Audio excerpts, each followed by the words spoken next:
নমস্কার বন্ধুরা, আজকে আমি ব্রেকফাস্টে কী তৈরি করেছি বা কী আছে আমাদের ব্রেকফাস্টে সেইটারই একটা ভিডিও বানাচ্ছি। তো এখানে আছে কাবলি ছোলা দিয়ে আলুর তরকারি, তারপরে আছে এখানে কচুরি,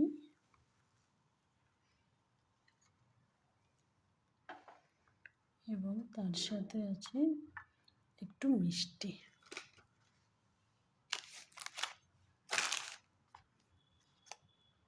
এই আছে আপনার গোলাপ জামুন। এই হচ্ছে আজকে আমার ব্রেকফাস্ট।